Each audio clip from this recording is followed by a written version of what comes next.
ٹیکسانومیز of educational objective سے متعلق ہمارے اس سیشن میں ہم جو ڈیپتھ آف نالج کے نام سے ایک ٹیکسانومی ہے اس کے بارے میں تھوڑی سی تفصیل پڑھیں گے کہ اس کے لیولز کون کون سے ہیں،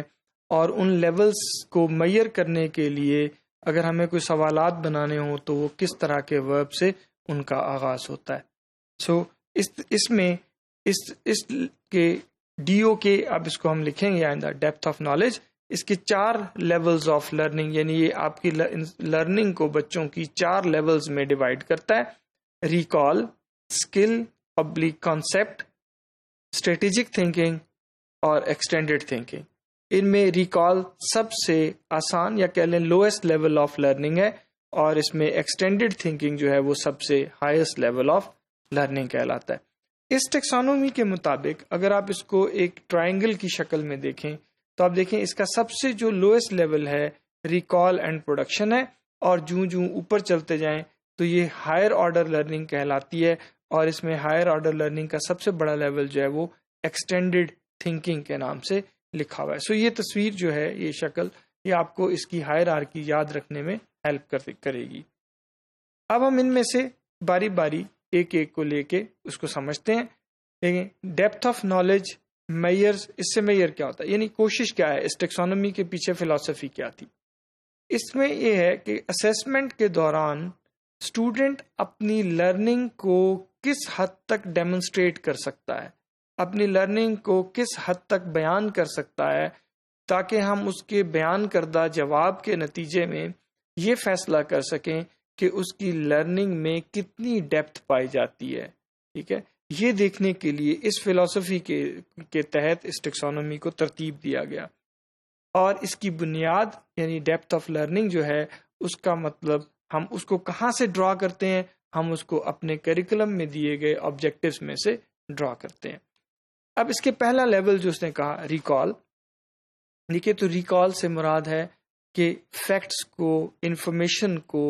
یا کوئی پروسیجرز جو آپ کو سکھائے گئے، اگر کوئی اسٹوڈنٹ اسی طرح بیان کر سکتا ہو جس طرح سے اس کو سکھائے گئے، ہم کہتے ہیں کہ وہ ریکال کر سکتا ہے، یعنی اپنی طرف سے نہ کوئی اضافہ کرتا ہے نہ کمی کرتا ہے، جو ہم نے بتا دیا اسی شکل میں وہ ہمارے سامنے اس کو بیان کر دیتا ہے۔ اگر کوئی طالب علم یہ آپ کے پڑھانے کے بعد یہ کام کر سکے تو ہم کہتے ہیں کہ اس کا لیول آف لرننگ جو ہے وہ ریکال ہے۔ ٹھیک ہے، جو بھی سبجیکٹ میٹر پڑھا اس کو اسی طرح سے، فیکٹ کو اسی طرح سے بیان کر دیا۔ کوئی پروسیجر پڑھایا تو اس پروسیجر کو اسی طریقے سے انہی سٹیپس میں اس نے آپ کے سامنے رکھ دیا۔ اس کے سوالات صاف ظاہر ہے جب ہم بنائیں گے تو ان کے لیے جو ورب عموماً استعمال کیے جاتے ہیں وہ لسٹ ہے، ان لسٹ، نیم، ڈیفائن، یعنی میں کہتا ہوں اسے کہ define Newton's first law of motion, ٹھیک ہے، ڈیفائن فوٹوسنتھسس۔ تو جو میں نے پڑھایا وہی اس نے ایز سچ جواب میں لکھ دیا، تو میں کہوں گا کہ اس کا جو جواب ہے اس سے مجھے یہ سمجھ آتی ہے کہ اس کا لیول آف لرننگ جو ہے وہ ریکال ہے، یہ چیزوں کو ریکال کر سکتا ہے۔ اس سے تھوڑا سا ہائر لیول آف لرننگ جو ہے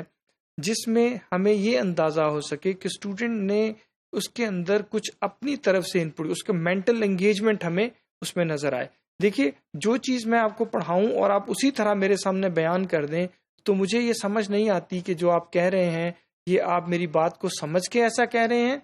یا آپ نے بغیر سمجھے ایز سچ اس کو اپنی میموری کا حصہ بنا لیا اور جب میں نے کہا تو آپ نے اس کو بیان کر دیا۔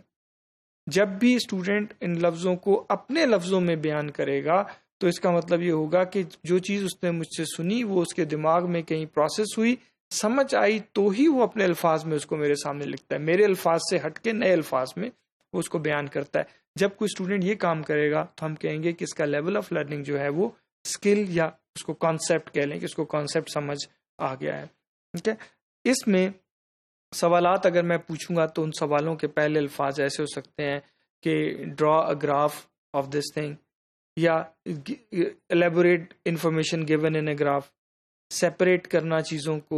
کو ریلیٹ کرنا، کنٹراسٹ ایک دوسرے سے کروا لیجئے، کسی چیز کو بیان کروا لیجئے، اس کو نیریٹ کروا لیں، ایک چیز کو دوسری سے کمپیئر کروا لیجئے۔ یہ کام جو جہاں لکھے ہیں یہ اسٹوڈنٹ تب کر سکتا ہے جب وہ آپ کی پڑھائی چیز کو سمجھ لے اور پھر وہ اس قابل ہے کہ وہ اپنے لفظوں میں اس کو آپ کے سامنے دوبارہ بیان کر سکے۔ اس سے مجھے اس کی سمجھ آتی ہے۔ اس کا جو تیسرا لیول ہے وہ ہے اسٹریٹجک تھنکنگ، جس کو یہ کہتا ہے. اس میں ہے کہ اس کے اندر اسٹوڈنٹ کو ہائر آرڈر تھنکنگ پروسیسز کا استعمال کرنا پڑتا ہے. اب ہائر آرڈر تھنکنگ پروسیسز سے ہماری مراد ہے کہ وہ اپنے لرن چیزوں کو اپلائی کر سکتا ہے، ان کو استعمال کر سکتا ہے کسی پرابلم کو حل کرنے کے لیے. مثلا میں نے اسے 3 کا پہاڑا جو ہے وہ یاد کروا دیا، 3 کا ٹیبل پڑھ لیا اس کو میں نے نمبرز کو ایڈ کرنا بھی سکھا دیا. اب وہ ان دونوں سکلز کا، یعنی نمبرز کو ایڈ کرنا اور نمبرز کو ملٹیپلائی کرنا، یہ دونوں سکلز استعمال کرتا ہے. اور میں اسے ایک 100 روپے کا نوٹ دیتا ہوں اور کہتا ہوں کہ جاؤ بازار سے آپ 1 کلو سیب لے لینا، اپنے لیے 2 شارپنر خرید لو، پینسل لے لو، جیومیٹری باکس لے لو، اور یہ چیزیں خرید کے اس سے پیسے واپس لے کے آؤ جتنے اس میں سے بچیں گے. اب اسٹوڈنٹ کو جو میں نے ضرب تقسیم سکھائی، جو جمع تفریق کا طریقہ سکھایا، اسٹوڈنٹ نے کے سامنے پھر میں نے ایک ایسی پرابلم رکھ دی جو اس سے پہلے اس نے فیس نہیں کی. اب اس پرابلم کے ساتھ وہ بازار جائے گا، اگر وہ ٹھیک حساب کتاب سے چیزوں کے پیسے ادا کر کے باقی پیسے لے آتا ہے تو میں کہوں گا کہ اس نے جو سیکھا وہ اس نے ایک اپنی ریئل لائف پرابلم کو حل کرنے کے لیے اس نالج کو استعمال کر لیا. اگر اسٹوڈنٹ اپنا لرن نالج اس طرح استعمال کر سکے کہ وہ اپنے ریئل لائف کے روزانہ کی زندگی کے مسائل کو حل کرنے کے لیے ان کا استعمال کر سکے، تو ہم کہیں گے کہ اس کا لیول آف لرننگ جو ہے وہ اسٹریٹجک تھنکنگ ہے. اور اس کے الفاظ، سوالات جو شروع ہوتے ہیں ان کے الفاظ آرگو، کرٹیک کرنا کسی چیز کو، کوئی فارمولیٹ کرنا کوئی چیز کیلکولیٹ کر سکنا جو کہ کسی ایسی سچویشن میں جو سچویشن اس نے پہلے فیس نہیں کی. تو اس طرح کے الفاظ ہم یوزلی سوالات کے شروع میں استعمال کرتے ہیں. اس کے بعد ایکسٹینڈڈ تھنکنگ ہے، یہ اس کا ہائیسٹ لیول آف لرننگ ہے.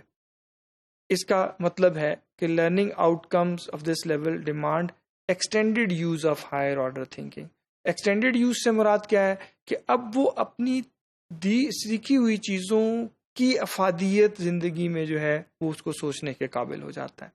مثال کے طور پہ وہ چیزوں کو سینتھسائز کرنا سیکھ لیتا ہے، چیزوں کے بارے میں ریفلیکشن جو ہے وہ دینے کے قابل ہو جاتا ہے. یعنی اب وہ میری پڑھائی ہوئی چیزیں صرف اور صرف منوان تسلیم نہیں کرتا، انہیں زندگی میں استعمال نہیں کرتا، بلکہ اس کے بیونڈ سوچتا ہے کہ as a piece of knowledge ان کی اہمیت اس کے لیے کیا ہے، کیا جو چیزیں اس نے پڑھی ہیں وہ اس کی زندگی سے متعلق ہیں، اس کو فائدہ دے سکتی ہیں، وہ چیزیں اپنے اندر کیا اس کے جو باقی لرننگ وہ کر رہا ہے ان لرننگز کے ساتھ کنیکٹڈ ہیں، ان لائن ہیں. ان چیزوں کو جب وہ دیکھتا ہے اور over long period of time ایسی چیزیں اپنے اندر ڈیولپ کرتا ہے جس سے مختلف پیسز آف نالج کی افادیت اور ایک دوسرے کے ساتھ کمپیئر کر کے ان کے درست یا غلط ہونے کو سوچ سکتا ہے، تو ہم کہتے ہیں کہ اس کا لیول آف لرننگ جو ہے وہ ایکسٹینڈڈ ہو گیا ہے. اور یہ بیسیکلی کریٹیوٹی کا نام ہے، کریٹ کرنے کا نام ہے، سینتھسائز کرنا، ڈیزائن کرنا، ریفلیکٹ کرنا، ایسی چیزیں بنانا جو کہ اس کی لرننگ کا ڈائریکٹ پارٹ نہیں تھی لیکن اس لرننگ کے نتیجے میں اس نے خود سے ان کو ترتیب دیا. جب کوئی اسٹوڈنٹ یہ صلاحیت حاصل کر لیتا ہے تو ہم کہتے ہیں کہ اس کا لیول آف لرننگ جو ہے وہ ایکسٹینڈڈ تھنکنگ ہے.